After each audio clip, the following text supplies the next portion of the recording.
आज हम नाकामदार क्षेत्रवासी हमारे गुलाबबाड़ी फाटक पर जो रोड ओवरब्रिज अर्थात आरओबी जो बन रहा है उसके संबंध में एवं जो हमारे क्षेत्र की सारी सड़कें खराब पड़ी हैं उसके लिए हम आज माननीय कलेक्टर महोदय को ज्ञापन देने आए थे। उनको अभी ज्ञापन दिया गया है। अतः इस परंतु पिछले कुछ समय से जैसे कि जून में हमने भी ज्ञापन दिया था, उसके बाद से भी लगातार हमारे को संभागीय आयुक्त कलेक्टर महोदय पूर्व इवन आज के भी कलेक्टर महोदय से हमें सिर्फ आश्वासन मात्र मिल रहा है। किसी भी प्रकार की कोई कार्यवाही नहीं हुई है। हमने एक मांग और रखी थी कि गुलाबबाड़ी फाटक पर हमारे जो ट्रैफिक है उसको नियमित रूप से सुचारू रखा जाए, दोनों तरफ आने जाने की यातायात की व्यवस्था बनाई जाए। परंतु पिछले कुछ समय में ऐसा हुआ है कि कोन लगाए गए और थोड़े टाइम बाद वो कोन हटा दिए गए, जिससे साय के समय अर्थात शाम के समय ज़्यादा मुश्किल होती है, क्योंकि तब कोन नहीं रहने से दोनों तरफ का ट्रैफिक ब्लॉक हो जाता है और आने जाने की व्यवस्था मुश्किल हो जाती है। ये व्यवस्था तब और ज़्यादा बढ़ जाती है जब किसी भी प्रकार की एम्बुलेंस अथवा कोई इमरजेंसी सर्विस हो।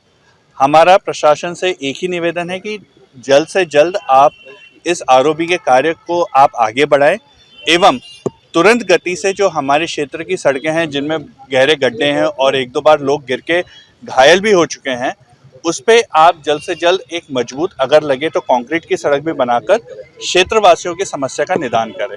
धन्यवाद। मेरा नाम अभिषेक देवराज है। मैं नाका मदार में पिछले 30 वर्ष से रह रहा हूँ। धन्यवाद।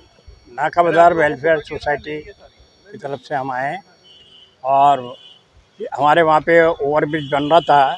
जो ओवरब्रिज सन 2018 में चालू हुआ था, उसका कार्य आज 6 साल हो गए हैं और अभी तक है ना वो कंप्लीट नहीं हुआ है। और पिछले 3 साल से उसका बिल्कुल काम बंद है।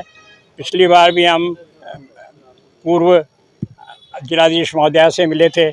उन्होंने कहा था कि हमने ना सारा कार्य देखने के लिए गजेंद्र सिंह जी को नॉमिनेट कर रखा है। गजेंद्र सिंह जी से भी हम कई बार मिल चुके, उन्होंने भी सिर्फ आश्वासन दिया है। और वहाँ पे सड़क अभी इतनी ख़राब हो रखी है कि बड़े बड़े गड्ढे हो रखे हैं।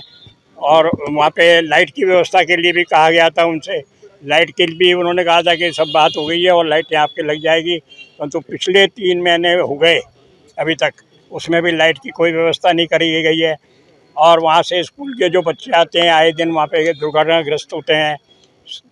उसके पुल के दूसरी साइड में जो गाड़ियाँ लुहार लोग बैठे हुए हैं उनके लिए भी हमने कहा था कि भाई दोनों भी चालू करो, तो वो भी अभी तक चालू नहीं हुए। उन्होंने आश्वासन दिया था कि हमारे लॉटरी निकाल दी गई है और लॉटरी में उनको अलॉट हो गए क्वार्टर्स और हम उनको जल्दी शिफ्ट कर देंगे, परंतु कोई कार्यवाही आज तक नहीं हुई है।